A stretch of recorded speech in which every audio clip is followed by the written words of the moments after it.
mi marido murió hace 5 años. Cada mes, sin falta, enviaba 200 euros a mis suegros para pagar una deuda. Un día, mi vecino del piso de abajo me dijo: deja de enviarles dinero y mira la cámara de seguridad. Al día siguiente revisé las grabaciones. La escena que se desarrolló ante mis ojos me dejó helada.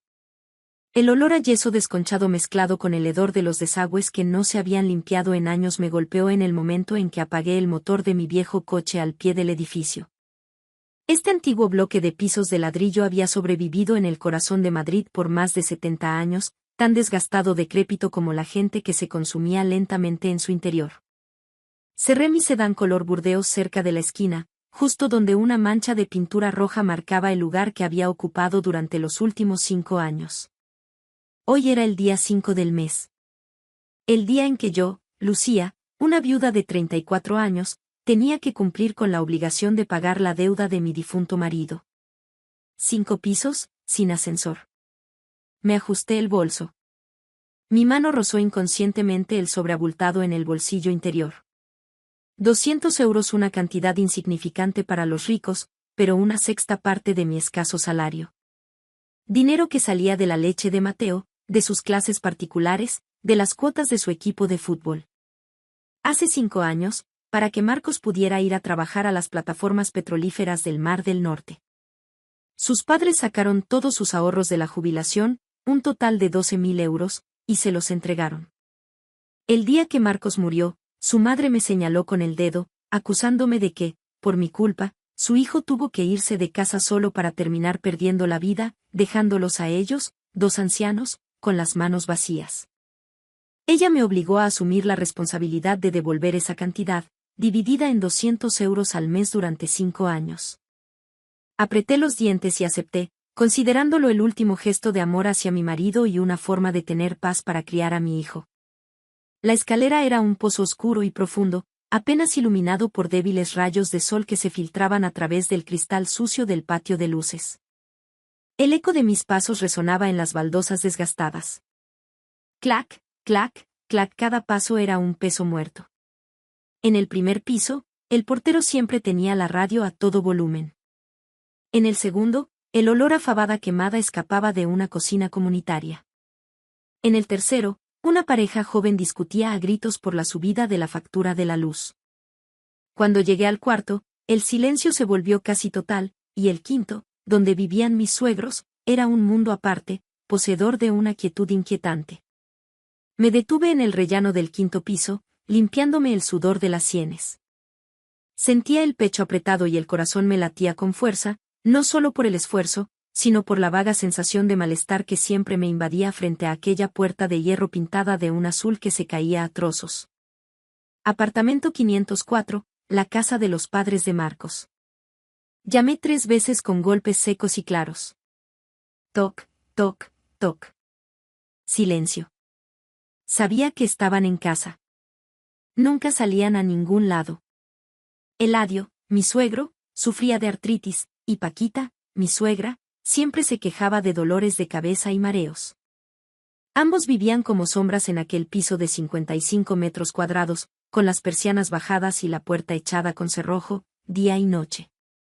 Llamé de nuevo, esta vez más fuerte. Suegro, suegra, soy Lucía.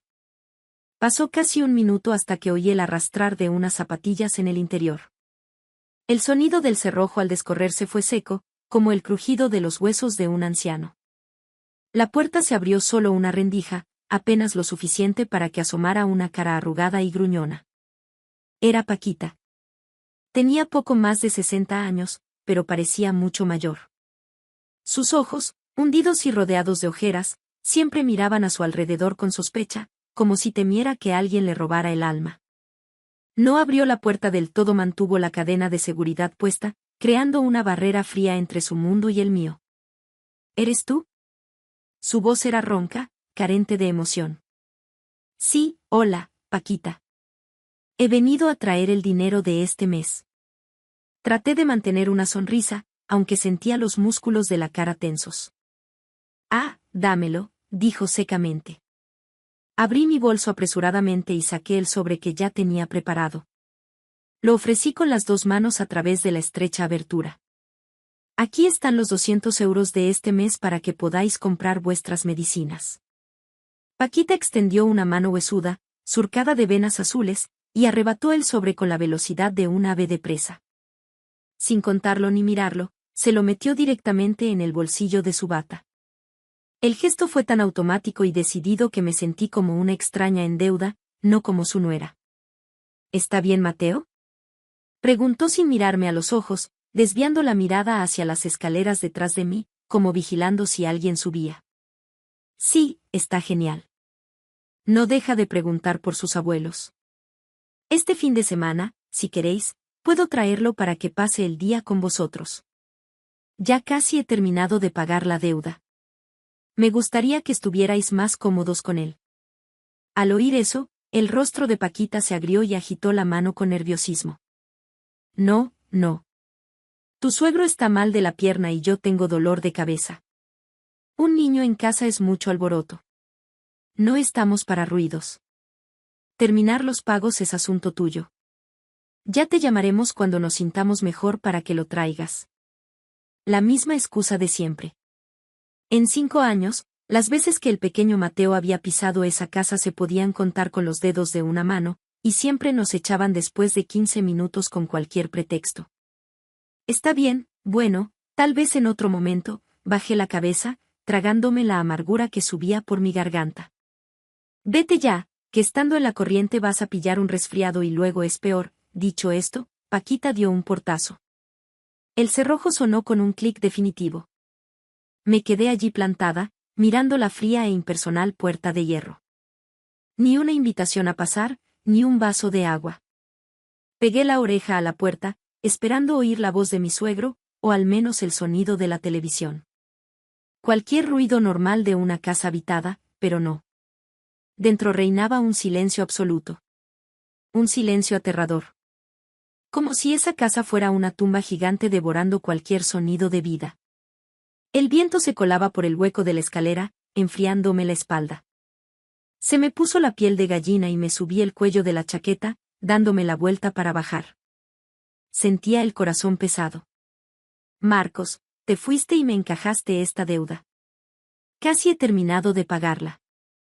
¿Por qué tus padres siguen siendo tan fríos con tu hijo y conmigo? La pregunta flotaba en mi mente, perdiéndose en el vacío de la oscura escalera. No sabía que, en el preciso instante en que me daba la vuelta, un par de ojos me observaba a través de la persiana entreabierta. Una mirada que no era la de un anciano, sino una afilada y calculadora. Bajé al patio sintiendo que escapaba de un sótano sin aire. El sol de la tarde, de un amarillo pálido, se filtraba entre las ramas de los árboles, dibujando manchas de luz en el suelo de hormigón. El ambiente del patio contrastaba con la quietud del 5.º piso. Unos chicos jugaban al baloncesto, gritando a pleno pulmón. Varias mujeres sentadas en los bancos limpiaban judías verdes y cotilleaban animadamente. Me dirigía hacia mi coche, lista para arrancar e ir a recoger a mi hijo, cuando una mano arrugada pero firme me agarró la muñeca. Lucía, ¿eres tú, pequeña? Me di la vuelta sobresaltada. Era la señora Carmen. Había sido la presidenta de la comunidad de vecinos en su día y, aunque estaba jubilada, mantenía ese aire de autoridad y el gusto por saberlo todo. Estaba sentada en un banco de piedra abanicándose con un trozo de cartón y mirándome fijamente con los ojos entrecerrados. Sí, hola, señora Carmen, disfrutando de la brisa, la saludé cortésmente. La señora Carmen no respondió a mi comentario trivial. Me hizo sentar a su lado y miró a su alrededor como si temiera que alguien la oyera. Luego se acercó a mi oído y susurró con aire de misterio. ¿Has subido a pagarles la deuda a esos dos otra vez? Me sorprendió que supiera de un asunto familiar tan privado, pero asentí. Sí, hoy tocaba pago. La señora Carmen chasqueó la lengua y sacudió la cabeza con una expresión de compasión mezclada con cierto temor. Bajó aún más la voz. Pobre criatura, trabajando como una mula para mantener a gente que no se lo merece. Escúchame bien. El mes que viene no les des ni un céntimo. Fruncí el ceño, sin entenderla. La señora Carmen era conocida por ser cotilla, pero no era una mala persona que incitara a no pagar las deudas. ¿Por qué dice eso? Solo me quedan un par de meses. Son por los 12.000 euros que Marcos pidió para irse fuera. Tengo que cumplir con mi obligación. Su mano apretó mi brazo con fuerza. Sus ojos se abrieron de par en par, mirándome fijamente, y su voz, aunque temblorosa, pronunció cada sílaba con dureza. Dicen por aquí que los muertos a veces no están tan muertos. Un escalofrío me recorrió la espalda. Se me puso la carne de gallina. Las palabras de la señora Carmen fueron como una ráfaga de aire gélido del más allá en pleno día. ¿Qué está diciendo? Mi marido murió hace 5 años. Tenemos el certificado de defunción. Incluso trajimos sus cenizas. Me interrumpió con un gesto de la mano. No hablo de fantasmas. Hablo de gente de carne y hueso. ¿No te has fijado? Esa casa está más callada que una iglesia durante el día, pero alrededor de la 1 o las 2 de la mañana se oyen ruidos. Una noche no podía dormir, salí al balcón a fumar un cigarrillo y vi la sombra de un hombre subiendo al 5.º piso. La forma en que caminaba me resultó muy familiar. Muy familiar. Mi corazón empezó a latir con fuerza. Sí, esa forma de cojear con el hombro un poco caído, igual que Marcos después de que se rompiera la pierna en aquel accidente de moto. Y lo más extraño es que siempre que vienes a traer el dinero, esa misma noche o la siguiente, aparece esa sombra.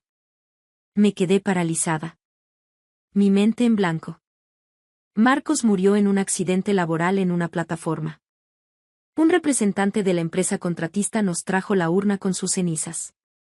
Seguramente se equivoca. Su vista ya no es lo que era, traté de encontrar una explicación lógica, pero mi propia voz temblaba. La señora Carmen me lanzó una mirada afilada. Soy vieja, pero no estoy gaga. Además, lo vi. Llevaba una gorra calada hasta las cejas y una mascarilla. Si fuera un ladrón, estaría merodeando. Pero este sacó una llave del bolsillo y abrió la puerta como si fuera su casa. Si no me crees, es problema tuyo, pero hazme caso y compruébalo. En el rellano entre el 4.º y el 5.º piso, el administrador acaba de instalar una cámara de seguridad por los robos. Pide a alguien con contactos que te consiga las grabaciones. Dicho esto, la señora Carmen me soltó el brazo y siguió abanicándose como si nada hubiera pasado. Me levanté con las piernas temblorosas y caminé hacia mi coche. Mi cabeza era un torbellino. Las palabras de la señora Carmen resonaban en mi interior. No tan muerto. Camina cojeando. Abrió la puerta como si fuera su casa. Puse la llave en el contacto con las manos temblando. Un miedo vago pero abrumador empezó a apoderarse de mí. Si Marcos estaba vivo, ¿por qué me había dejado cargar con esta enorme deuda durante 5 años? Las calles de Madrid en hora punta eran un caos. Pero yo me sentía completamente ajena a todo aquello. En mi cabeza, una película se repetía a cámara lenta, conectando recuerdos fragmentados de los últimos 5 años. Recordé las visitas a mis suegros. ¿Por qué Paquita siempre exigía el dinero con tanta dureza? Los 12.000 euros eran sus ahorros de jubilación. No los necesitaban de inmediato. ¿Por qué insistían en que les pagara 200 euros cada mes sin faltar un céntimo? Sus pensiones de la Seguridad Social sumaban casi 2.000 euros entre los dos. Viviendo donde vivían, era más que suficiente para 2 ancianos austeros. ¿Para qué necesitaban 200 euros más en efectivo cada mes? ¿Para ahorrar o para mantener a alguien? Una vez, el verano pasado, con un calor infernal, les llevé una bolsa de naranjas. Cuando Paquita abrió la puerta, vi por el rabillo del ojo que, dentro de la casa, las persianas estaban completamente bajadas. No tenían aire acondicionado ni las ventanas abiertas. ¿Cómo aguantaban el calor así 2 personas mayores, a menos que intentaran ocultar la presencia de alguien más? Mamá, Mateo te está esperando. La voz aguda de mi hijo me devolvió a la realidad. Había llegado a la puerta de su colegio.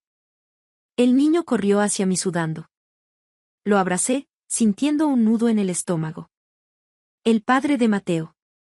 El día que recibí la noticia de la muerte de Marcos, me desmayé varias veces. Paquita solo repetía que él se había ido a buscar un futuro mejor para la familia. Ahora que ha muerto, nos hemos quedado sin nada y con deudas. Tú eres su esposa. Tienes que hacerte cargo.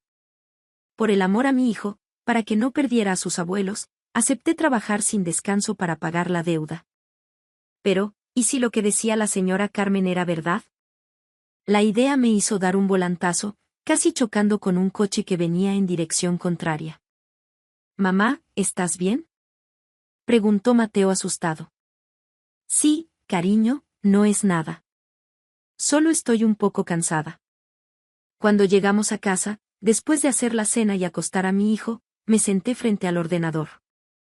La pantalla brillaba, pero no podía concentrarme. Abrí un cajón y saqué mi libreta de presupuestos. La línea pagar deuda abuelos 12.000 estaba rodeada con un círculo rojo. Había pagado durante 58 meses. Solo quedaban 2. Si Marcos estaba vivo, significaba que no estaba pagando una deuda, sino que me estaban estafando. Recordé el detalle de la cojera.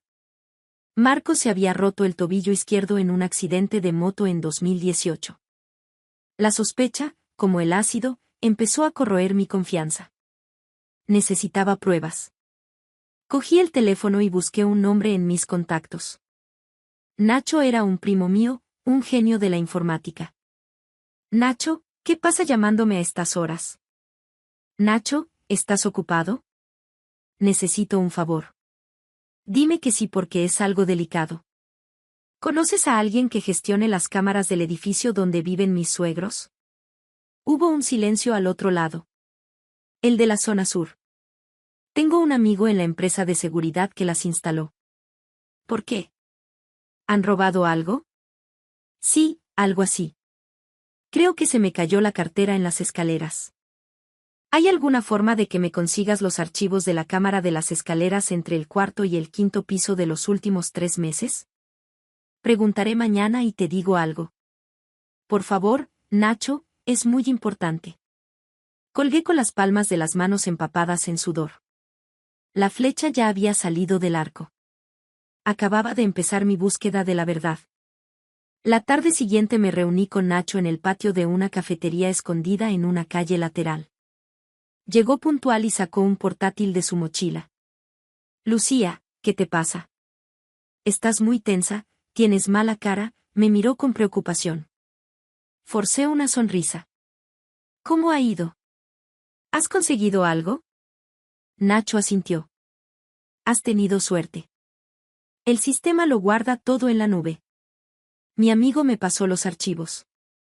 ¿Qué día dices que perdiste la cartera? Pon el día 5 o 6 de cada mes, entre la 1 y las 3 de la mañana. Nacho tecleó en silencio. Aquí está. Día 6 del mes pasado. Mira esto.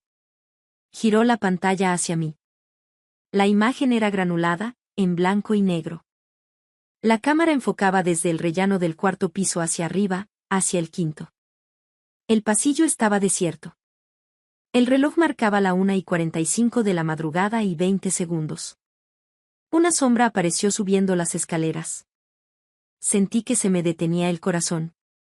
El hombre llevaba una chaqueta holgada y una gorra calada que ocultaba la mitad de su rostro. Llevaba una mascarilla. Para. Ponlo en cámara lenta, mi voz sonaba extraña. Nacho pulsó una tecla. El hombre subió los escalones. Primero el pie derecho. Luego arrastró el izquierdo con una ligera cojera. Su hombro izquierdo se hundía un poco cuando ponía peso en esa pierna. Ese andar. Me tapé la boca para suprimir un sollozo. Era inconfundible. Era Marcos. Me quedé mirando la pantalla. El hombre llegó a la puerta 504. No llamó. Metió la mano en el bolsillo, sacó un llavero, eligió una llave con destreza y la introdujo en la cerradura. Clic. La puerta se abrió. Se deslizó dentro y la cerró con mucho cuidado. ¿Reconoces a alguien? Preguntó Nacho con cautela. Pon el mes anterior. Nacho obedeció.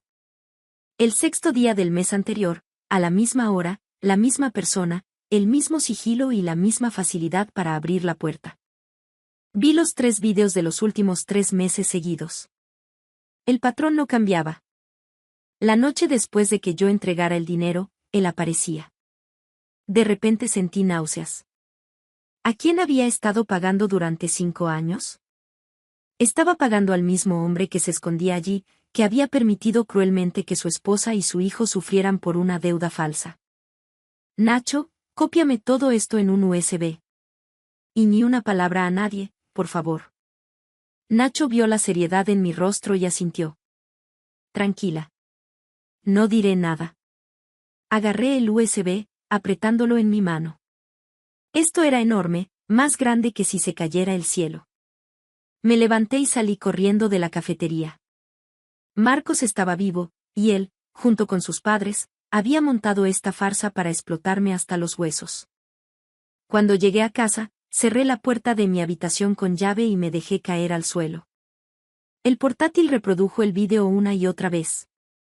Recordé la chaqueta que llevaba. Era una que yo misma le había regalado antes de que se fuera. Marcos no estaba muerto. ¿Por qué fingir su propia muerte? ¿Por qué usar la excusa de una deuda para obligarme a pagar? Recordé el día que recibimos la terrible noticia. Mis suegros lloraron desconsoladamente, pero justo después del funeral, sacaron el tema de la supuesta deuda. Hija, Marcos se fue por esta familia. Ahora que él no está, somos viejos y no tenemos ingresos. Los 12.000 euros que le dimos se han perdido. A ver cómo arreglamos esto. Apelaron a mi compasión y a mi sentido de la responsabilidad.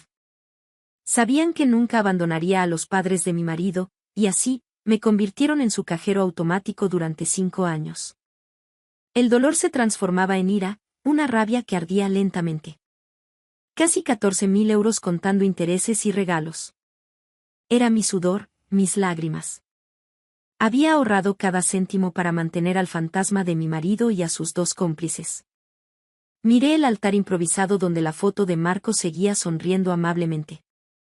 Quise romperlo en 1000 pedazos, pero no destruir cosas no solucionaría nada. Tenía que mantener la calma, ser más lista que ellos.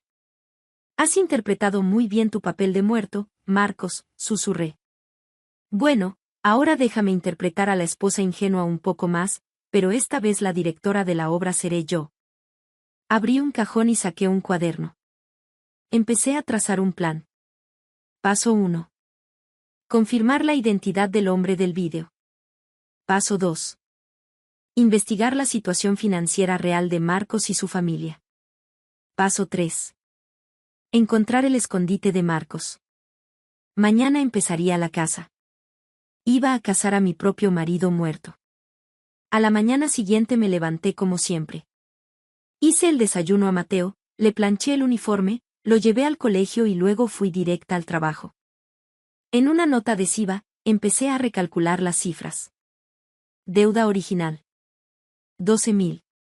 200 al mes por 60 meses son 12.000.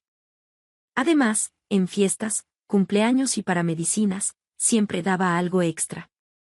La cantidad total que les había dado en 5 años superaba los 14.000. Pensar en cómo podría haber cambiado mi vida y la de mi hijo. Y en cambio, lo había tirado a ese pozo sin fondo del 5.º piso. Envié un mensaje a Nacho. Investiga si hay movimientos extraños en la cuenta bancaria de mi suegro. Sospecho que el dinero que les doy no se usa para vivir ni pagar ninguna deuda. Nacho respondió. Eso es complicado por la protección de datos. Pero puedo intentarlo por vías indirectas. Dame tiempo. Guardé el teléfono. Necesitaba acercarme más. Se me ocurrió una idea. Si volvía a casa para recoger el dinero que yo acababa de entregar, ¿lo necesitaba para algo? ¿O vivía de ello? Aquella tarde, salí pronto del trabajo y pasé por el edificio de mis suegros. Aparqué el coche y me senté en un banco fingiendo descansar. Vaya, mira quién es, Lucía. Una voz chillona me llamó. Era la señora Martínez, la vecina del cuarto. Hola, señora Martínez. Pasaba por aquí y venía a ver cómo estaban los suegros. La señora Martínez se sentó a mi lado. Eres tan buena, hija, pagando la deuda de tu marido durante tanto tiempo. Por cierto, ¿están bien últimamente? Es que todas las noches oigo un jaleo tremendo arriba. ¿Jaleo? ¿Qué tipo de jaleo? Pues que a altas horas de la noche oigo pasos fuertes en el techo como de un hombre joven, y a veces oigo la cadena del váter a las 2 o las 3 de la mañana. Mi corazón se aceleró. Debe ser mi suegro con el dolor de la pierna camina con más torpeza, improvisé. La señora Martínez puso una cara rara. Dolor de la pierna, mis narices. Y otra cosa extraña. Esos dos son más tacaños que nadie. Siempre quejándose de que se quedaron sin dinero por lo de tu marido. Pero últimamente, cada noche veo a tu suegra bajar con una bolsa de basura negra enorme. El otro día, por curiosidad, miré y vi cajas de pizza y latas de cerveza asomando. ¿Qué hacen dos viejos comiendo esas cosas? Me quedé de piedra. Cajas de pizza, latas de cerveza. Esas eran las cosas favoritas de Marcos. ¿Y no le preguntó? Claro que le pregunté. Me dijo que eran ofrendas que ponía para el difunto. Menuda excusa. ¿Quién pone tantas ofrendas? La historia de la señora Martínez era una pieza crucial del rompecabezas. Marcos no solo iba a la casa por dinero, sino que probablemente vivía allí, gastando el dinero que yo ganaba con el sudor de mi frente. 2 días después, decidí actuar. Fui a unos grandes almacenes y compré un masajeador de pies de alta gama. Elegí las 8 de la tarde para mi visita. Subí los 5 pisos cargando con la voluminosa caja. Frente a la puerta 504, agudicé el oído. Dentro se oía la televisión y voces. Come, hijo. Come mientras esté caliente. Tu mujer acaba de traer el dinero del mes, así que gasta sin miedo. Era la voz de Paquita. Tranquila, mamá. Lo tengo todo bajo control. Cuando termine de cobrarlo todo, desapareceré por un tiempo. Esa tonta de mi mujer se lo creyó todo. No ha faltado ni un solo mes. Esa voz. Me quedé helada. Una voz profunda, ligeramente rasposa. Era la voz de Marcos. Mi sangre hirvió. Quise derribar la puerta y entrar, pero la razón me detuvo. Llamé. Toc, toc, toc. Las voces cesaron inmediatamente. ¿Quién es? Preguntó mi suegro desde dentro. Suegro, es Lucía. Le he traído una máquina de masaje para los pies. Pasó un buen rato hasta que oí el arrastrar de las zapatillas. La puerta se abrió una rendija. Esta vez era Eladio quien bloqueaba la entrada. A estas horas, hija. ¿Por qué no has llamado? Salí del trabajo, pasé por el Corte Inglés y vi esta máquina que va genial para la artritis. Eladio se interpuso en mi camino. No, no, déjala ahí. La casa está muy desordenada. No soy una extraña, suegro. Además, quería entrar a encender una vela por Marcos. La cara de mi suegro se descompuso. ¿Qué tonterías dices? Anda, vete a casa. Justo en ese momento, desde el dormitorio del fondo, se oyó una tos. Una tos seca y corta de hombre. Mi suegro dio un brinco. Tu suegra está otra vez con la tos. Vete ya. Anda. Me arrebató la caja de las manos y dio un portazo. Me quedé sola en el pasillo. Esa tos no era de Paquita. La presencia de Marcos en esa casa estaba confirmada. A la mañana siguiente, recibí una llamada de Nacho. Lucía, he encontrado algo interesante. Fui a verle. Me enseñó un archivo Excel en su portátil. He comprobado el historial de transacciones. Los cheques de la pensión llegan puntualmente cada mes, pero no han sacado ni un solo euro en años. Tienen decenas de miles de euros acumulados. ¿No sacan dinero? Pregunté asombrada. Nada, solo ingresos. ¿Entonces de qué viven? La pizza, la cerveza, las cosas que dice la señora Martínez que ve. Todo eso cuesta dinero. Efectivo, dije en voz alta. Aparte de mi dinero, alguien más tiene que estar dándoles efectivo. Exacto, Y esa persona solo puede ser Marcos. No hace transferencias para no dejar rastro digital. Les trae el dinero en mano cuando entra a escondidas por la noche para que no pasen necesidades. Tienen una fortuna que su hijo les da y, aún así, te han estado exprimiendo hasta el último céntimo. Apreté los puños. Esta verdad era aún más cruel que si fueran pobres. Eran ricos gracias al dinero sucio de su hijo, pero su codicia los llevó a robar el sudor de mi frente. Sospecho que Marcos está metido en algo ilegal. El dinero que gana no es poco. ¿Puedes averiguar qué hace? Eso es más difícil, pero intentaré seguir el rastro a través de sus antiguos contactos. Gracias, Nacho. Marcos se escondía en algún lugar, metido en negocios turbios, y usaba a sus padres y una deuda falsa para explotar a su propia familia por pura codicia. Al salir de ver a Nacho, pasé por una copistería. Todavía me faltaba una pieza. La muerte de Marcos. Recordé el día que recibimos la urna. El representante, un tipo llamado S.R. Torres, dijo que Marcos había tenido un accidente y tuvieron que incinerarlo con urgencia. La familia no pudo ir a identificar el cuerpo. Mis suegros aceptaron, diciendo que era mejor que su hijo descansara en paz. Decidí llamar al S.R. Torres. ¿Hola? Hola, S.R. Torres. Soy Lucía, la mujer de Marcos. Ah, hola, Lucía. ¿En qué puedo ayudarte? Estoy tramitando la pensión de viudedad y la aseguradora me pide el informe forense original y el certificado de defunción del registro civil. ¿Podría ayudarme a conseguirlos? Uf. Eso es muy difícil. Han pasado 5 años.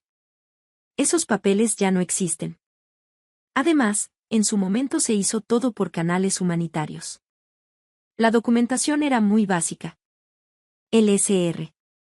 Torres tartamudeaba. Por favor, inténtelo. Le compensaré por las molestias. Bueno, veré qué puedo hacer. El S.R. Torres colgó apresuradamente. Su actitud confirmó mis sospechas. Seguramente había colaborado en la falsificación de los documentos. Miré hacia el sur, hacia el pueblo rural donde era la familia de Marcos. La urna con sus cenizas estaba en el panteón familiar. Tenía que abrir esa urna. Llamé a mi suegra. Paquita, este fin de semana quiero llevar a Mateo al pueblo para ponerle flores a su padre. Ya he pagado toda la deuda y quiero ir a dar las gracias. Es un viaje muy largo. ¿A qué vas a ir? Dijo Paquita secamente. No puedo evitarlo, Paquita. Anoche soñé con Marcos y me lo pidió. Estoy muy preocupada. La gente mayor suele ser supersticiosa. Está bien. Ve si quieres, pero ve y vuelve rápido. Sí, lo sé. Colgué. El viaje al pueblo sería la clave. En esa fría urna de cerámica se revelaría toda la verdad. Marcos, te escondes de tus deudas. Haces que tu mujer las pague por ti, pero no podrás escapar de la justicia. Aquel fin de semana, bajo un intenso sol castellano, llevé a Mateo en mi viejo coche por una carretera que serpenteaba entre campos de trigo. Salimos al amanecer para llegar al pueblo antes del mediodía. Mateo estaba emocionado. No paraba de hablar, preguntando por los tractores, por los abuelos que nunca conoció. La risa inocente de mi hijo era como puñaladas en mi corazón. Cuanto más puro era él, más pesaba la culpa de los adultos. No me atreví a contarle el verdadero propósito de nuestro viaje. Para él, era una visita al pueblo de su padre, para mí, era el viaje para encontrar las pruebas que desenmascararían a su cruel progenitor. Cuando llegamos al pueblo, varios familiares nos recibieron con cariño. Mi tío político, el que cuidaba el cementerio, salió a ayudarnos con las maletas. ¡Qué alegría, Lucía! ¿Cuánto tiempo? Mateo se está haciendo un hombrecito. Es igualito a su padre. Aquel comentario inocente me dolió. Igualito al hombre que se escondía, el que en 5 años no le había enviado ni un caramelo. Sonreí y saludé a todos, tratando de parecer tranquila. Puse unas flores en el altar de la iglesia y encendí una vela. El humo me escocía los ojos. Con vuestro permiso, voy a llevar a Mateo al cementerio para ponerle unas flores a su padre y decirle que he cumplido con mi obligación. Lo dije en voz alta para que todos lo oyeran. Mi tío asintió. Haces bien, hija. Marcos descansará más tranquilo. Quédate a comer y ve por la tarde, que ahora hace mucho calor. No, gracias, tío. Prefiero ir ahora. Por la tarde tenemos que volver a Madrid para que el niño pueda ir mañana al cole. Rechacé su oferta. Tenía que ejecutar mi plan a mediodía, cuando todo el mundo estuviera comiendo. Cogí a Mateo de la mano y fuimos al cementerio situado a las afueras. El sol pegaba fuerte, pero yo no sentía el calor. En mi bolso, además de las flores, llevaba un martillo pequeño, un destornillador y una microcámara con la batería cargada. El cementerio del pueblo estaba en silencio bajo la sombra de los cipreses. Las tumbas estaban limpias y ordenadas.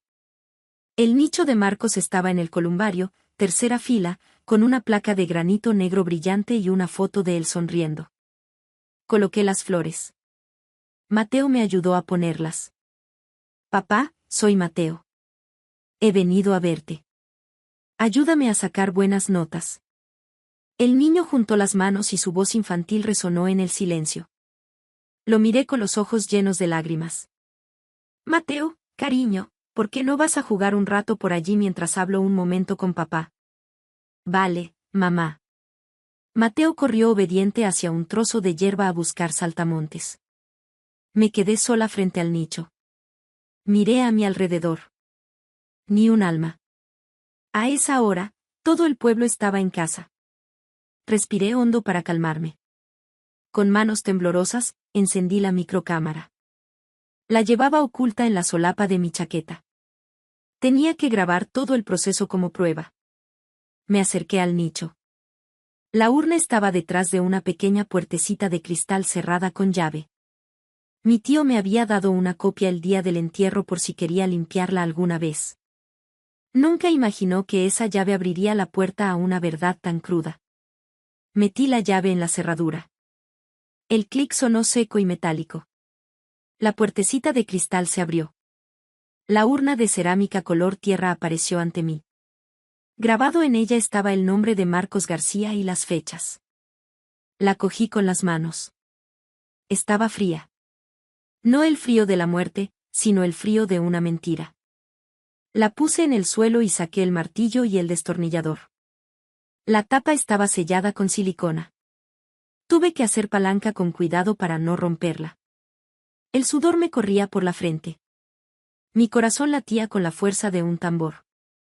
Si alguien aparecía en ese momento, me tomarían por una loca profanadora de tumbas. Crack. Un trozo de silicona saltó.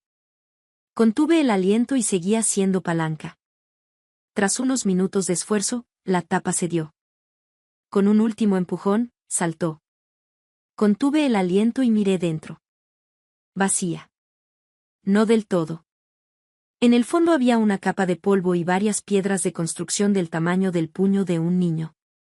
Ni cenizas, ni fragmentos de hueso, nada que se pareciera a los restos de un cuerpo humano incinerado. Me fallaron las piernas.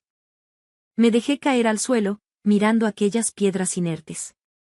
Aunque me lo esperaba, ver la verdad con mis propios ojos fue un choque. Durante 5 años, toda la familia había estado venerando un puñado de escombros. Durante 5 años, mi hijo y yo habíamos rezado a unas rocas. Era una broma macabra de una crueldad infinita. Agarré la cámara y grabé el interior de la urna, enfocando cada piedra, cada mota de polvo. Mientras grababa, hablaba con voz ahogada pero firme.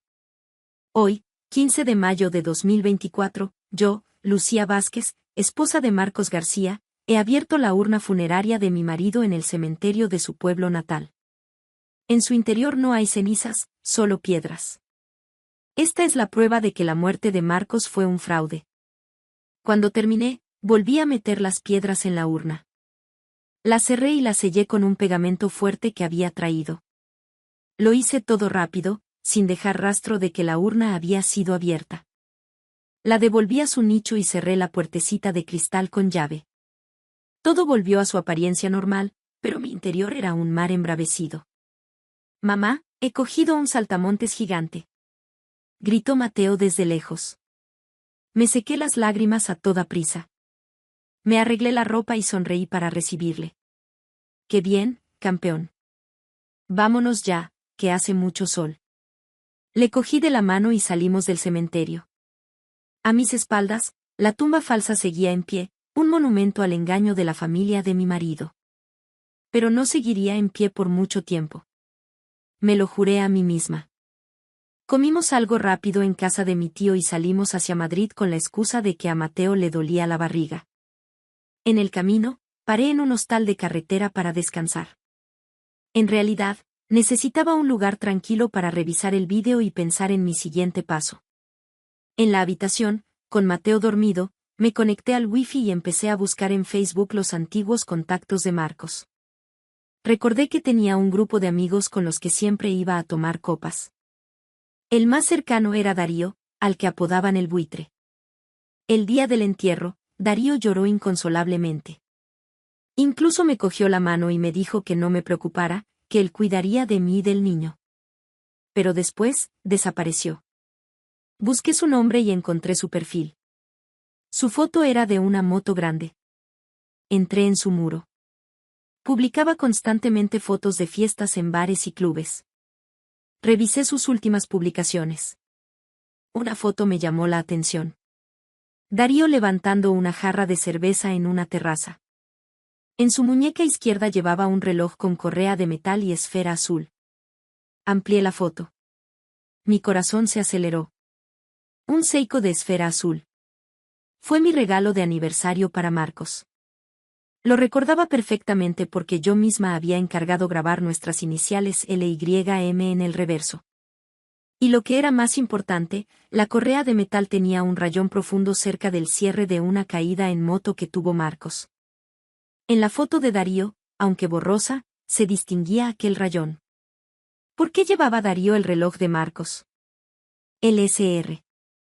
Torres, el intermediario, me dijo que Marcos había perdido todas sus pertenencias en el accidente, y ahora el reloj estaba en la muñeca de su mejor amigo. Solo había una posibilidad. Marcos se lo había dado, o Marcos estaba con él. Seguí mirando sus fotos. Darío publicaba a menudo desde un polígono industrial en Fuenlabrada. Las piezas empezaron a encajar. Las transferencias de dinero a la cuenta de mi suegro también venían de esa zona. Darío estaba allí. Darío era el cómplice. El que ayudaba a Marcos a blanquear el dinero y contactar con su familia. Y probablemente Marcos se escondía cerca de donde Darío vivía o trabajaba. Hice capturas de todas las pruebas. Ya tenía la pista más importante. Darío el buitre era la llave para encontrar la madriguera de Marcos. Al llegar a Madrid, le envié toda la información sobre Darío a Nacho. Investiga a este tipo con urgencia. Se llama Darío. Es el mejor amigo de Marcos. Sospecho que lo está escondiendo. Averigua qué hace, dónde vive, por dónde se mueve. Nacho, con sus habilidades informáticas, no tardó mucho en sacar el historial de Darío. 2 días después, me citó en una cafetería. Lucía, este Darío no está limpio. Trabaja como encargado en un taller mecánico en un polígono de Fuenlabrada. Pero el taller es una tapadera para un negocio de préstamos usureros. No es de extrañar que tenga tanto dinero para fiestas. Asentí. He rastreado la ubicación de su móvil. Esto es un poco ilegal, no se lo digas a nadie. Tiene un patrón de movimiento muy extraño. Durante el día está en el taller. Por la noche sale de fiesta. Pero alrededor de las 11 de la noche, siempre conduce hasta una nave abandonada al fondo del polígono. Se queda allí 1 hora y luego se va a casa. Una nave abandonada. Mis ojos se iluminaron. ¿Crees que Marcos está allí? Es muy probable. La zona está desierta. Es perfecta para esconderse. Además, revisé las cámaras de tráfico de la zona y vi que el coche de Darío suele llevar bolsas de comida y otros suministros cuando va en esa dirección. Es él. Marcos está en esa nave. Apreté mis manos sintiendo una mezcla de nervios y emoción. La presa estaba a tiro. Nacho, ¿puedes hacerme un último favor? Quiero ir allí. Quiero pillarlo con las manos en la masa. Es muy peligroso, Lucía. Esa gente está metida en líos. Son peligrosos. Tú eres una mujer sola. Si te pasa algo. ¿Por qué no llamamos a la policía? Sacudí la cabeza. Todavía no. No tenemos pruebas de que Marcos esté vivo. Si llamamos a la policía, solo harán un control administrativo y podría escapar. Necesito grabar su voz, una imagen de él, algo que demuestre que es él y que lo admita todo. Solo entonces tendremos una prueba irrefutable. Nacho suspiró. Está bien, iré contigo. Tengo algunos artilugios que pueden ayudarnos si sé algo de defensa personal, pero tienes que prometerme que harás exactamente lo que yo te diga. Nada de imprudencias. Lo prometo. Gracias, Nacho. Empezamos a planear la caza nocturna. El mejor momento era la noche siguiente, cuando según su rutina, Darío iría a la nave a llevar provisiones. Volví a casa y miré nuestra foto de boda. La sonrisa de Marcos me pareció falsa y asquerosa. Te escondes muy bien, Marcos, pero olvidaste una cosa. Ninguna mentira dura 100 años. Mañana por la noche te quitaré la máscara. Abracé a Mateo y le besé la frente. Tranquilo, mi amor. Mamá está a punto de hacerte justicia. No tendremos que seguir pagando por ese traidor. La batalla final estaba a punto de comenzar, y yo estaba lista. La tarde siguiente dejé a Mateo en casa de mi madre, diciéndole que tenía que trabajar toda la noche en la oficina. Mi madre, triste de verme trabajar tanto, me dijo que no me preocupara por el niño. A las 8 de la tarde, Nacho me recogió en un coche viejo que había pedido prestado. Íbamos vestidos con ropa oscura, con gorras y mascarillas, como detectives aficionados. Toma esto, Nacho me dio un dispositivo que parecía un bolígrafo. Es un grabador de alta calidad, y esto es un rastreador GPS. Póntelo en el bolsillo por si pasa algo. El coche salió de la ciudad y se dirigió al sur por la autovía. Entramos en el polígono industrial de Fuenlabrada. A esa hora estaba desierto. Conducimos hasta una zona de naves abandonadas con maleza creciendo por todas partes. Tenemos que dejar el coche aquí y seguir a pie, dijo Nacho. Apagó el motor y las luces. Salimos en silencio. La oscuridad era total, solo rota por el sonido de los grillos y el viento. Caminamos agachados, pegados a una valla oxidada, hacia una gran nave que se alzaba en medio de un solar vacío. Según el GPS, Darío está llegando. Tenemos que escondernos, susurró Nacho. Nos escondimos detrás de unos bidones oxidados a unos 20 metros de la puerta principal. A las 11:15 vimos las luces de una moto. El ruido del motor se hizo más fuerte. Era él. La moto se detuvo frente a la nave. El hombre se quitó el casco. Era Darío el buitre. Llevaba 2 bolsas grandes de plástico. Se acercó al cierre metálico y le dio 3 patadas siguiendo un ritmo. Fuerte, flojo, fuerte. El cierre se levantó con un chirrido. Una luz amarillenta se proyectó desde el interior. De la oscuridad salió un hombre. Llevaba una camiseta de tirante sucia, pantalones cortos y chanclas. Tenía el pelo largo y despeinado, y una barba descuidada le cubría media cara. Estaba más moreno y más delgado, pero esos ojos, esa nariz, esa espalda ligeramente encorvada. No había duda. Era Marcos, mi marido, el padre de mi hijo, el hombre por el que había guardado luto durante 5 años. Estaba allí, de carne y hueso, frente a mí. Aunque me había preparado para ello, verle con mis propios ojos me dejó sin aliento. Tuve que morderme el labio hasta que sangró para no gritar. ¿Lo has traído todo?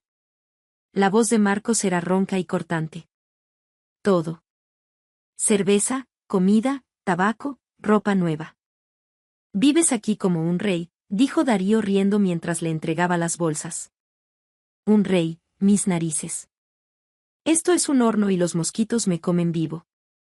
Estoy a punto de volverme loco, se quejó Marcos, cogiendo las bolsas y dándose la vuelta. Darío metió la moto dentro y bajó el cierre. Vamos. Tenemos que acercarnos más, susurró Nacho. Nos movimos sigilosamente hasta la pared de la nave. Encontramos una grieta por la que escapaba luz y sonido. Pegué el ojo. Dentro, en una esquina, estaba el nido de Marcos. Un colchón en el suelo, una mesa de plástico, un ventilador y una pequeña televisión. Los dos hombres se sentaron y abrieron unas cervezas. Encendí el grabador y lo pegué a la grieta. La conversación llegó a mis oídos con una claridad brutal. Bebe, que está fría, dijo Darío. Marcos bebió un trago largo y eructó. Qué buena. ¿Cómo va todo? ¿Cuándo piensas irte? Supongo que en un mes. Estoy esperando a que mis padres cobren el último pago. Mi mujer está a punto de terminar. Qué tonta.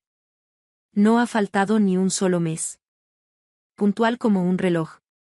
Admiro la actuación de mis viejos. Se ponen a llorar miseria y ella se lo traga todo. La verdad es que tu mujer es una santa y tú eres un bastardo. ¿No tienes miedo al karma? Dijo Darío riendo. ¿Qué karma?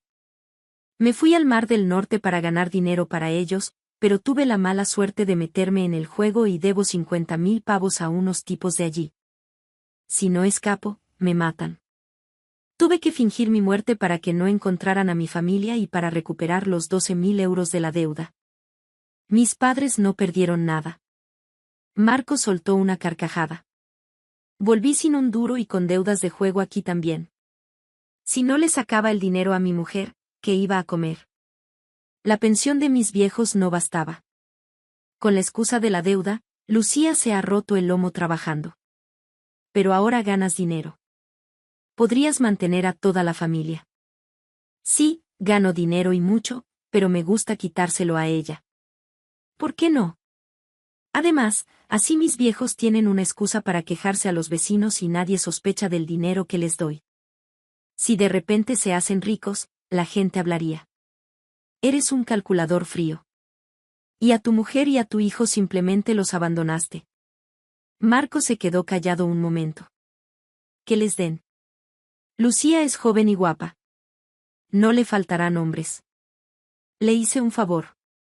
Ahora puede rehacer su vida. Le quito el dinero para que esté demasiado ocupada como para sospechar nada. Odio sus sermones, aunque a veces lo pienso. En casa estaba como un rey, con la comida en la mesa y la cama caliente, y ahora estoy aquí en este infierno. Ten cuidado. El otro día tu mujer apareció por sorpresa con una máquina de masajes. Creo que sospecha algo. Si te quedas ahí, un día te encontrarás a la policía en la puerta. Aguanta un poco más. Te largas a México y se acabó. Eres el mayor bastardo que he conocido, Marcos, dijo Darío, aunque su tono era de broma. Anda, bebe y cállate. Si no miro yo por mí, ¿quién lo va a hacer? Apagué el grabador. Era suficiente. El hombre al que había amado estaba verdaderamente muerto. El de ahí dentro era un monstruo. Le hice una señal a Nacho para que nos fuéramos. ¿Estás bien? Me preguntó. Estoy mejor que nunca, me sequé las lágrimas con voz firme. Vámonos. Mañana será su fin. A la mañana siguiente fuimos al despacho de un abogado que Nacho conocía. Entregué todas las pruebas. La grabación, el vídeo de la urna vacía, las imágenes de la cámara de seguridad. El abogado, al oír la grabación, se puso furioso. Esto es estafa agravada, falsedad documental y encubrimiento, con la cantidad estafada y los agravantes de abuso de confianza y fingimiento de muerte. Marcos y sus padres se enfrentan a penas de prisión. Quiero denunciarlos. Quiero que paguen y me devuelvan hasta el último céntimo, dije con determinación. Te ayudaré, pero primero tenemos que coordinarnos con la policía para detenerlos. Si se enteran, Marcos podría huir. El abogado llamó a los inspectores de policía. Con pruebas tan sólidas, se organizó un operativo para esa misma noche. Un equipo iría a la nave a por Marcos, otro al piso a por sus padres y un tercero a por Darío. Yo esperaría en comisaría. A las 2 de la mañana, sonó el teléfono del inspector. Objetivo detenido en la nave. Cómplice controlado. Los dos ancianos están de camino. Respiré aliviada, sintiéndome vacía y exhausta. La justicia, aunque lenta, llega. El telón había caído sobre una farsa de 5 años. A la mañana siguiente, vi a Marcos a través del cristal de la sala de interrogatorios. Estaba hundido, esposado, con la mirada perdida. Cuando le pusieron la grabación, se derrumbó y lo confesó todo. Sus padres, en otra sala, lloraban y culpaban a su amor de padres, pero la ley no perdona a quienes usan el afecto para estafar. Darío también fue arrestado por encubrimiento y por su negocio de préstamos ilegales. El caso conmocionó a la opinión pública. 3 meses después, tuvo lugar el juicio. Marcos fue condenado a 12 años de prisión por estafa agravada y falsedad documental. Sus padres, debido a su edad, recibieron libertad vigilada, pero fueron obligados a devolverme todo el dinero. Al salir del juzgado, miré al cielo azul. El sol brillante disipaba las sombras que habían nublado mi vida durante 5 años. Había recuperado mi dinero, mi honor y, lo más importante, mi libertad. Vendí el pequeño apartamento y, con el dinero de la indemnización en mis ahorros, compré un piso nuevo, pequeño pero lleno de luz. Una tarde, recogiendo a Mateo del colegio, me dijo: «Mamá, hoy he sacado un sobresaliente en mates». «¡Qué campeón es mi hijo! Hoy para celebrarlo te invito a cenar fuera». «Bien». Caminamos de la mano por una calle arbolada. El viento de la tarde traía el olor de los tilos. Miré a mi hijo y sonreí, feliz. El pasado doloroso se había quedado encerrado tras los muros de la prisión. Ante nosotros se abría un nuevo futuro, brillante y pacífico. Di las gracias en silencio por las tormentas pasadas. Gracias a ellas, había descubierto lo fuerte que era y había aprendido que la verdadera felicidad no consiste en el sacrificio ciego, sino en saber luchar para proteger lo que amas. Gracias por escuchar mi historia hasta el final. Si resonó contigo, dale like, escribe en los comentarios qué fue lo que más te tocó y no olvides decir de dónde eres. Suscríbete al canal, vienen muchas más historias. Fue mi propio hijo quien me tendió una trampa y me envió a prisión por un delito que jamás cometí. Dañó a su propia sangre. Creyeron que este viejo estaba acabado, sin poder y en el olvido, pero nunca imaginaron lo que estaba a punto de suceder. Con solo una llamada, todo cambiaría. Antes de contarles cómo empezó todo, quiero saber quién escucha esta historia de traición y venganza. Las paredes de la celda estaban húmedas, oliendo a hormigón viejo, sudor seco y esperanza podrida. Sin embargo, para mí, Mateo de la Vega, esas paredes se habían convertido en un calendario. Con la punta de mi uña, áspera y astillada, tracé otra pequeña línea vertical cerca de la pata de mi catre de hierro. 729. Mañana sería el día 730. Mañana saldría del centro penitenciario de Madrid Pi, en Aranjuez. Inhalé profundamente, llenando mis pulmones con el aire estancado de la meseta que sabía a óxido y arrepentimiento. El calor veraniego convertía la celda en un horno, incluso de noche. Me senté con las piernas cruzadas en el fino colchón que había sido mi cama durante 2 años. Antes de esto, dormía en una cama king size en mi palacete de La Moraleja. Antes de esto, yo era Mateo de la Vega, fundador de Sistemas de la Vega, valorada en 65 millones de euros. Ahora, solo era el interno a 472.39. Los recuerdos llegaron como una inundación. La Audiencia Nacional, la mirada gélida del juez. Y allí, en el estrado de los testigos, mi propio hijo, Adrián de la Vega, con un traje de Armani perfectamente planchado y una tristeza manufacturada en su rostro. Amaba a mi padre, señoría, su voz había temblado. Pero no puedo justificar sus actos. Empujó a Elena por las escaleras. Estaba embarazada. Mató a mi hijo nonato. Luego vino Elena, la mujer de Adrián, sentada en una silla de ruedas, sujetándose el vientre liso. Lágrimas de cocodrilo rodaban por sus mejillas. El señor de la Vega me gritó, sollozó. Luego me empujó. Sentí como mi bebé moría. Mentiras. Cada palabra era una mentira. Había ido a la oficina de Adrián aquel día para confrontarlo por una malversación de fondos. 1,5 millones de euros desaparecidos de las cuentas de la empresa. Pero nunca toqué a Elena. Ella misma se había tirado por las escaleras.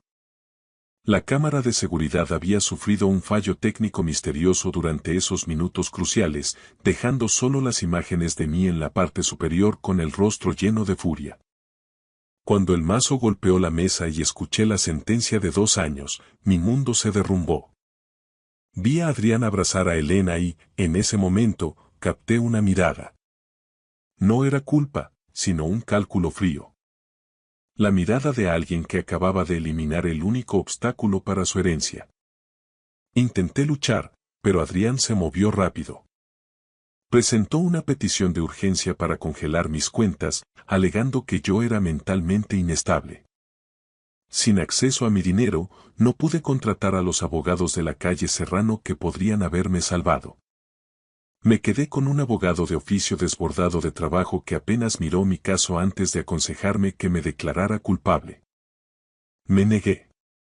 Fui a juicio y perdí. Mateo, ¿estás soñando despierto otra vez? Una voz ronca me interrumpió. Era Paco Beltrán, mi compañero de celda. Un hombre de unos 60 años cumpliendo condena por estafa fiscal. Mi único compañero en este infierno. Solo contando los días, Paco, respondí en voz baja. Mañana sales libre, dijo Paco, doblando su uniforme. Si yo fuera tú, estaría dando gracias a la Virgen. Pero estás demasiado tranquilo, Mateo. Como quien va a por el pan, no como quien sale del hoyo. Esbocé una leve sonrisa que no llegó a mis ojos. Porque el verdadero infierno no está aquí, Paco, susurré. El verdadero infierno está ahí fuera, esperándome. Paco arqueó una ceja, pero no dijo nada. Me puse de pie y caminé hacia el espejo agrietado sobre el lavabo. El hombre que me devolvía la mirada era diferente. El pelo con vetas grises, el rostro endurecido, los ojos más oscuros. Había perdido 10 kilos, no por la mala comida, sino por la rabia que ardía en mi interior como un horno. Pensé en Isabel, mi esposa durante 30 años, fallecida hace 3, antes de que pudiera ver en qué se había convertido nuestro hijo. Adrián, Elena, pronuncié los nombres como maldiciones. Mañana estarían esperando fuera con periodistas, escenificando una reconciliación, interpretando sus papeles. Pero yo había aprendido a ser paciente en esta celda. La paciencia era un arma, y la venganza era un plato que se servía frío. Yo había mantenido el mío en el congelador durante 2 años. La puerta de la celda se abriría en pocas horas, y cuando lo hiciera, el infierno saldría conmigo. Horas de visitas. El sonido de zapatos caros resonó por el pasillo. Adrián venía de nuevo. Visita para De la Vega, dijo el oficial Martínez. Su hijo dice que es urgente. Cerré mi libro. El último intento desesperado. Por supuesto. La sala de visitas estaba dividida por un cristal. Al otro lado vi a Adrián en su traje de 3.000 euros, con aspecto cansado. Bien. A su lado se sentaba Elena, luciendo más delgada. Mejor aún. Adrián agarró el teléfono. Esperé antes de levantar el mío. Papá, por favor, la voz de Adrián se quebró. Solo firma la transferencia del fondo fiduciario. 2 millones. La empresa lo necesita. La auditoría empieza mañana. Hola para ti también, hijo, lo corté fríamente. Elena se acercó, las lágrimas ya formándose. Padre, nos hemos encargado de todo mientras no estaba. Mantuvimos Sistemas de la Vega a flote. Es lo menos que podría hacer. ¿Lo menos que podría hacer? Mi risa fue amarga. ¿Sentarme en esta jaula por un crimen que no cometí mientras vivís en mi casa? Mi casa, corrigió Adrián bruscamente. Ahora soy el consejero delegado. Esos activos son tanto míos como suyos. Nada es tuyo, Adrián. No hasta que yo esté muerto. Un movimiento detrás de Adrián captó mi atención. Una figura en la puerta. Claudia de la Vega, mi hija de 27 años, con un traje negro de corte impecable y el pelo rígidamente recogido. Su rostro se mantenía neutral mientras daba un paso al frente. Claudia, díselo tú, Adrián miró hacia atrás. Dile a papá lo difícil que ha sido esto. Claudia se encontró con mis ojos a través del cristal. Esos ojos. Los ojos de Isabel, que una vez habían sido cálidos. Ahora eran planos, vacíos. Padre, la voz de Claudia era controlada, clínica. Deberías firmar. Es lo mejor. La empresa está sufriendo sin acceso al fondo. Deberías cooperar. Sentí que algo se rompía en mi interior. Incluso Claudia, mi hija, estaba del lado de Adrián. ¿Incluso tú, Claudia? Susurré. Claudia desvió la mirada, sin decir nada. Papá, escucha, Adrián se inclinó desesperadamente. El banco requiere verificación biométrica. Huella dactilar y reconocimiento facial. Por eso te necesitamos mañana en la sucursal. Solo una firma. 2 millones. ¿Por qué no falsificarla? Pregunté con frialdad. Adrián se puso rojo. Porque es un delito federal y el banco tiene sistemas de seguridad. Oh, ahora te preocupan los delitos, sonreí sin humor. Las lágrimas de Elena desaparecieron, reemplazadas por la ira. Viejo estúpido. Estás destruyendo todo por despecho. Cuidado, Elena, mi voz bajó hasta convertirse en hielo. No tengo nada que perder. ¿Y tú? Adrián golpeó la mesa. Mañana saldrás de aquí sin nada, viejo. Sin dinero, sin familia, sin poder. Nosotros lo controlamos todo ahora. Me incliné hacia adelante, con los ojos clavados en mi hijo. Ya lo veremos, Adrián, dije suavemente. Mañana te enseñaré lo que significa realmente no tener nada. Me levanté y colgué el teléfono. A través del cristal, la boca de Adrián se movía, gritando. Elena señalaba, pero yo le di la espalda.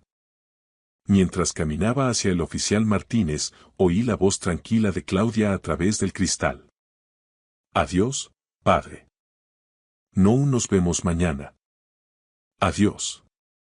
Al darme la vuelta para marcharme, Claudia permanecía perfectamente quieta, con el rostro convertido en una máscara de fría indiferencia. Ni una sola grieta en su actuación. La luz del sol de la mañana se filtraba por las puertas de hierro de la cárcel de Aranjuez como oro líquido. Salí parpadeando ante la intensidad del brillo tras 730 días de penumbra fluorescente. El calor de septiembre me golpeó de inmediato. El aire denso y húmedo de Madrid que olía a libertad, a gasolina y a nuevos comienzos. Una multitud se había congregado fuera de las puertas. Periodistas con cámaras y micrófonos rodeaban el lugar, y en el centro, como actores esperando su entrada, estaban Adrián y Elena. Mi hijo vestía un traje azul marino que probablemente costaba 3.000 euros, con el rostro ensayado en un gesto de cuidadoso remordimiento. A su lado, Elena sostenía un ramo de rosas blancas sobre su vestido color crema. Atrezo para las cámaras. Papá, la voz de Adrián se proyectó por todo el aparcamiento, lo suficientemente alta para que cada micrófono la captara. Bienvenido. Estamos aquí para ti. Somos una familia. No detuve mi paso. Caminé hacia adelante, mi camisa blanca arrugada y mis vaqueros desgastados me quedaban holgados tras 2 años de comida carcelaria. Eran las mismas prendas que llevaba el día que me detuvieron. Todo lo que tenía ahora. Adrián dio un paso al frente, extendiendo las rosas. Papá, por favor, vamos a casa. Podemos hablar.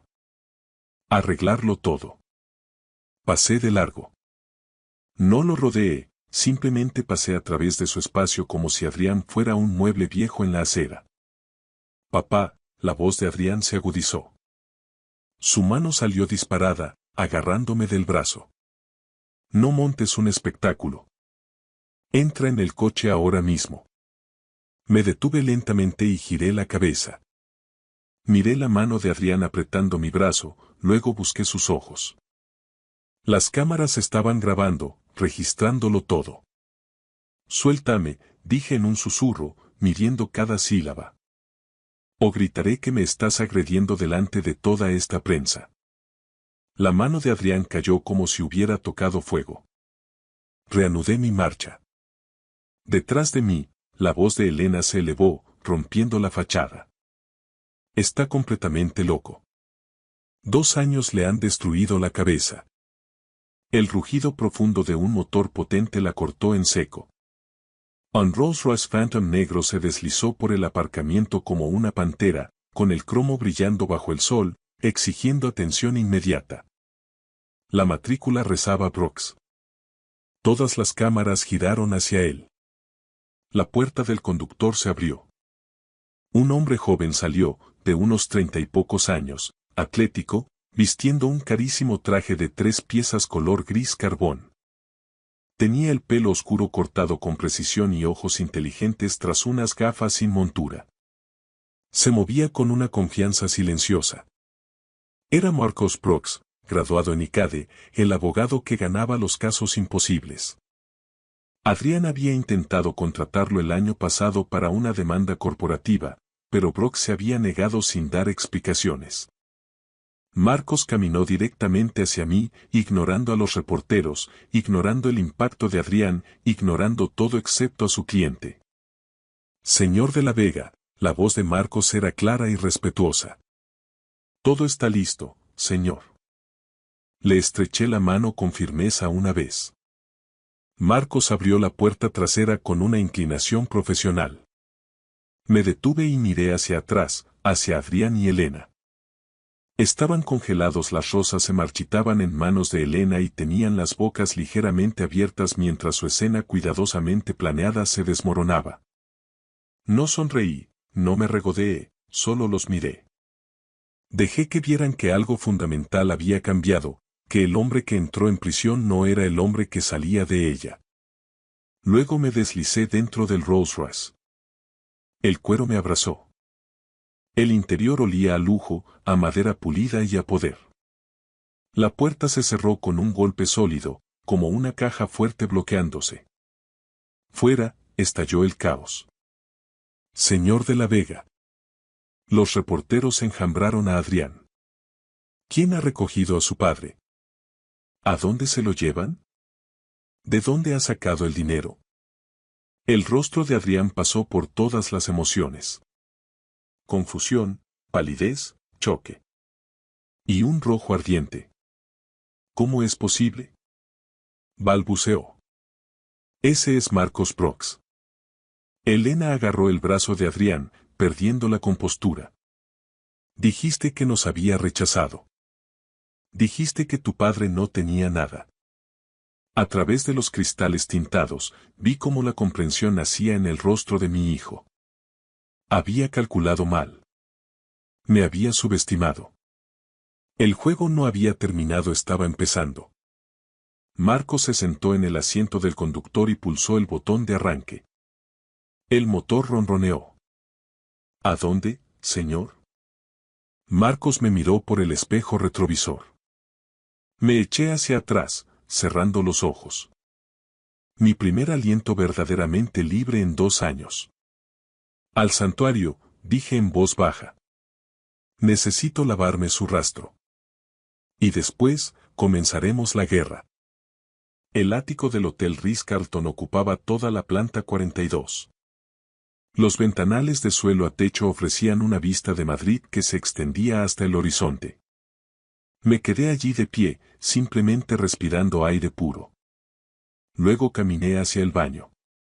Mármol por todas partes, grifería de oro y una ducha con 6 hidromasajes. Abrí el agua, casi hirviendo, me despojé de la ropa de la cárcel y me metí debajo. El chorro me golpeó como un bautismo.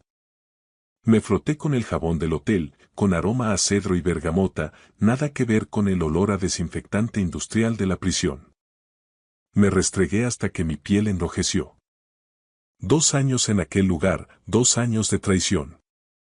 Las lágrimas brotaron calientes como el agua, silenciosas me apoyé contra el mármol y las dejé caer.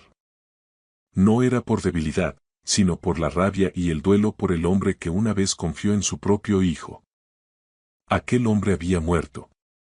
Cuando salí envuelto en un albornoz de felpa, Marcos Prox me esperaba en el salón, pero no estaba solo. Una mujer mayor estaba sentada en los sillones de cuero, con la espalda recta, de más de 60 años, el pelo plateado corto, ojos afilados y un traje de chaqueta gris marengo. Señor de la Vega, dijo Marcos poniéndose de pie, le presento a Beatriz Valdés. Era la mejor abogada penalista de España. Terminó su propia condena justo antes de que me encarcelaran a mí por corrupción corporativa. Fui el chivo expiatorio, dijo Beatriz con una sonrisa sin calidez. 5 años por negarme a traicionar a mi cliente. Salí hace 6 meses. Marcos fue mi alumno. Él me habló de usted. ¿Y quiere ayudarme? Quiero destruir a bastardos corruptos, corrigió Beatriz. Su hijo cumple los requisitos. Marcos señaló unos documentos que cubrían la mesa de centro. Tenemos que movernos rápido, dijo. Golpear mientras Adrián está desprevenido. Me senté. Enséñadme. Poder notarial, Marcos extendió el primer documento. Adrián consiguió que lo declararan a usted mentalmente incompetente. Vamos a revocarlo ahora mismo. Su firma reactiva su estatus como accionista mayoritario con el 70% de las acciones. Firmé inmediatamente. Siguiente. Auditoría forense de urgencia. Congelará todas las cuentas de la empresa hasta que se complete. Adrián no podrá mover ni un euro sin la aprobación del Consejo. ¿Cuánto tiempo? Mínimo 30 días. Más si encontramos irregularidades, y las encontraremos. Hacedlo. Beatriz se inclinó hacia adelante. Su fuente nos envió esto, dijo entregándome un sobre de papel craft sin nombre, solo con una letra, C. Mi mano se quedó inmóvil. Conocía esa caligrafía. Dentro había una memoria USB y una nota en papel normal. 2 años de trabajo. Todo lo que necesitas. Confía en Marcos, es tu aliado. Es muy minucioso. Marcos conectó la unidad al portátil. La pantalla se llenó de hojas de cálculo, registros bancarios, correos electrónicos, sociedades pantalla, blanqueo de capitales, sobornos al juez y al técnico que corrompió las grabaciones. ¿Quién es esta persona? Pregunté en voz baja. Anónimo, respondió Marcos. Pero alguien con acceso total a sistemas de la Vega. Alguien en quien Adrián confía. Me quedé mirando la letra C. Mi pecho se apretó. Claudia, no. Ayer se mostró fría, distante. A menos que... Señor de la Vega, me apremió Beatriz. Levanté la vista, apartando ese pensamiento. Ejecutad el bloqueo.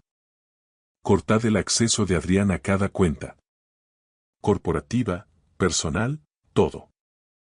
Quiero que sienta lo que significa no tener nada. Los dedos de Marcos volaron sobre las teclas. El banco recibirá nuestra orden judicial en menos de 1 hora. Adrián será notificado por la mañana. Tarjetas denegadas. Acceso 0. Bien. Volví a los ventanales. Madrid pulsaba bajo mis pies. Mi ciudad, mi empresa, mi imperio. Adrián pensó que podía robármelo. Adrián se equivocó. Una cosa más, Beatriz me entregó una fotografía reciente de Adrián y Elena en un restaurante de lujo de la calle Jorge Juan. Estaban riendo, brindando con champán. En el reverso, la misma caligrafía. Que disfruten de su última cena. Sonreí con frialdad. ¿Cuándo lo hacemos público? Mañana, dijo Marcos, rueda de prensa. Anunciará que recupera el control. A los medios les encantará. Un hombre injustamente encarcelado reclamando su imperio. Asentí. Démosles el espectáculo que esperan. Mientras tanto, al otro lado de la ciudad, el teléfono de Adrián sonó en su despacho de sistemas de La Vega. Identificador de llamadas. Banco Santander. Frunció el ceño y respondió. Señor de La Vega, soy Susana Jones, de Servicios de Cuentas. Estamos viendo irregularidades en sus cuentas corporativas. Venga a la sucursal inmediatamente. La sangre de Adrián se congeló. La noticia estaba a punto de destruirlo. El restaurante amazónico, en plena calle Jorge Juan, brillaba con la elegancia del viejo dinero madrileño. Lámparas de cristal, manteles de hilo y un ambiente selvático sofisticado donde la élite de la capital cerraba acuerdos ante filetes de 90 euros. Adrián de la Vega estaba sentado en la mesa central, visible para todos. Una declaración de poder. Elena lucía un diseño de Valentino color burdeos. Frente a ellos se sentaban Ricardo y Patricia Sterling, dueños de una constructora de infraestructuras y posibles inversores. Mi hijo necesitaba sus 15 millones de euros, prometiendo un retorno de inversión del 40% en 18 meses. Adrián gesticuló con su copa de vino. El sector inmobiliario en Madrid está en auge. Este es el momento. Ricardo asintió. Su padre construyó un imperio impresionante. ¿Cómo está él? Adrián corrigió con suavidad. Yo lo estoy expandiendo, llevando a Sistemas de La Vega a la era moderna. Respecto a su salida hoy. Bueno, han sido 2 años duros y le han pasado factura. Está bajo cuidado médico. Elena puso su mano sobre la de Adrián. Es desgarrador, pero somos una familia. El camarero apareció con la cuenta. 850 euros. Adrián sacó su tarjeta American Express Centurion y la entregó con indiferencia. Quédese con el cambio. El camarero la pasó por el datáfono. Beep. Denegada. Frunció el ceño y lo intentó de nuevo. Beep. Denegada. El estómago de Adrián dio un vuelco. La máquina debe de estar fallando. Inténtelo una vez más. Tercer intento. Beep. Lo siento, señor. Dice. Contacte con su entidad. Patricia y Ricardo intercambiaron miradas. Un fallo del sistema bancario, cegaramente, rió Adrián demasiado alto. Elena, usa la tuya. Elena buscó torpemente su tarjeta vinculada a la misma cuenta. Beep. Denegada. Se hizo un silencio sepulcral. Llamaré a finanzas, dijo Adrián levantándose abruptamente, arrastrando la silla. Caminó hacia la entrada con el teléfono en la oreja. Gerardo Thompson, el director financiero. Gerardo, ¿por qué no funcionan las tarjetas? La voz de Gerardo sonó aterrorizada. Señor de la Vega, he estado intentando localizarle. Todas las cuentas de la compañía están bloqueadas. Orden de la CNMV a las 5 de la tarde. Auditoría forense de emergencia. El mundo de Adrián se tambaleó. ¿Qué? ¿Bajo qué autoridad? Bajo la de su padre. Mateo ha reactivado su estatus de accionista mayoritario. El consejo se ha puesto de su parte. Sigue siendo el fundador. Yo soy el consejero delegado. Su nombramiento se basó en un poder notarial que él ha revocado, dijo Gerardo con calma. Legalmente, nunca dejó de ser el presidente. La transferencia de 2 millones de esta mañana ha sido cancelada y marcada como sospechosa. Todo está bloqueado hasta que la auditoría termine. ¿Y Adrián? Enciende la tele. Adrián se giró hacia la pantalla plana del bar. La Sexta Noticias. Yo estaba en un podio con el logo de Sistemas de la Vega detrás. Me veía sano, fuerte y furioso. El rótulo decía: Mateo de la Vega anuncia su regreso y una reestructuración total. Yo, Mateo de la Vega, como legítimo propietario y presidente, anuncio una reestructuración completa de la directiva con efecto inmediato. Mi voz sonó clara. Mientras estuve encarcelado injustamente, ocurrieron irregularidades financieras masivas, desvío de fondos y proyectos mal gestionados. Se tomarán medidas legales contra todos los responsables. Mis ojos parecieron atravesar la cámara hasta clavar la mirada en Adrián. Esta empresa será saneada de arriba abajo. La pantalla cortó a los reporteros. Adrián se quedó petrificado. Cada par de ojos en el restaurante estaba puesto en él. Ricardo le enseñaba algo a su mujer en el móvil. El camarero merodeaba con la cuenta impagada. Elena apareció siseando. Adrián, la gente está mirando. ¿Qué está pasando? Adrián no podía hablar. Vio su reflejo en los adornos de latón. El rostro de un hombre que acababa de darse cuenta de que no tenía nada. Su móvil vibró. Un número desconocido. Disfruta de tu última cena. C. No era solo una tarjeta denegada. Era un jaque mate. Han pasado 3 días desde mi salida. Estoy sentado en el sillón de cuero de mi despacho, en la planta más alta de una de las torres del área de 4 Torres Business Area. La vista de Madrid desde aquí siempre me pareció un símbolo de control, pero ahora es algo más. Es mi regreso de entre los muertos. Llaman a la puerta. Entra Claudia. Lleva el mismo traje impecable que en la cárcel, pero su expresión ha cambiado. La máscara de indiferencia se ha esfumado. Se acerca a la mesa y coloca sobre ella una carpeta con el logotipo de la agencia tributaria. Todo ha terminado, papá, dice en voz baja. Adrián y Elena acaban de recibir la notificación de desahucio de la mansión de La Moraleja. La casa está a nombre de la empresa, y la empresa vuelve a ser tuya. Miro a mi hija fijamente. ¿Fuiste tú todo este tiempo? ¿Tú eras E? Le pregunto, aunque en el fondo ya conocía la respuesta. Claudia asiente, y por fin los ojos le brillan con lágrimas contenidas. Tuve que hacerlo, papá. Cuando Adrián te tendió la trampa, comprendí que si me enfrentaba a él abiertamente, nos destruiría a los dos y borraría las últimas pruebas de tu inocencia. Tuve que jugar el papel de la hermana fiel para ganarme su confianza y acceder a sus cuentas cifradas y a los mensajes con el técnico que borró el video. He vivido 2 años en un infierno, fingiendo que te odiaba. Me levanto y, por primera vez en mucho tiempo, abrazo a mi hija. Me has salvado, Claudia. Has salvado el imperio. Lo hemos salvado, me corrige ella. Adrián está ahora mismo en dependencias policiales. Lo acusan de fraude, falso testimonio y malversación.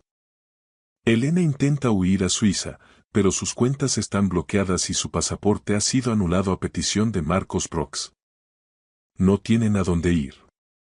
Miro por el ventanal. Abajo, en la plaza, veo los flashes de las cámaras. Los periodistas esperan una declaración oficial. ¿Sabes qué es lo más irónico? Digo. Adrián pensó que la codicia era poder. Pero en este país, en este negocio, la única moneda que de verdad importa es la lealtad. 1 hora después, Claudia y yo bajamos al vestíbulo. Frente a la entrada del edificio hay una multitud. Entre ellos, alcanzo a ver a Adrián. Lo llevan custodiado dos agentes de la Guardia Civil. Ya no luce su chaqueta cara, lleva la camisa desabrochada y las esposas brillan en sus muñecas. Al verme, empieza a gritar. Papá. No puedes hacerme esto. Soy tu hijo. Fue Elena la que me convenció. Me detengo a escasos metros de él. El ruido de la calle parece desvanecerse. Yo no tengo hijo, Adrián, digo con calma ante toda la prensa. Mi hijo murió hace 2 años, cuando decidió que el dinero valía más que el honor. Me giro hacia Claudia y sonrío, por primera vez de forma genuina, con toda el alma. Hija mía, mi socia, mi única familia de verdad. ¿Estás lista para dirigir un imperio? Claudia se ajusta la solapa de la chaqueta con seguridad. He estado dirigiéndolo desde las sombras los últimos 6 meses, viejo. Creo que sabré hacerlo a plena luz del día. Suelto una carcajada. Es la primera vez que río de verdad en años. Nos subimos al Rolls Royce negro y, cuando el coche arranca, miro por última vez el espejo retrovisor. La figura de Adrián, rodeado de policías, se hace cada vez más pequeña hasta desaparecer. El pasado está enterrado. El futuro es nuestro. Esta es mi historia. Una historia real de traición, sacrificio y el precio de la lealtad. Soy Mateo de la Vega y comparto esto con vosotros porque quiero que aprendáis la lección que yo aprendí de la forma más dura. La familia no es solo la sangre. Es quien se queda a tu lado cuando el mundo se desmorona. No seáis como mi hijo. No dejéis que la codicia os cegue. Yo perdí a un hijo para siempre, pero gané una hija que demostró que el amor verdadero requiere sacrificio. Elegid bien a vuestra familia. Elegid el carácter por encima de la conveniencia. Elegid la lealtad por encima de la codicia. Gracias por escuchar mi historia hasta el final.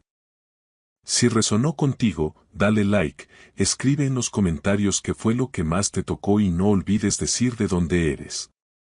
Suscríbete al canal, vienen muchas más historias.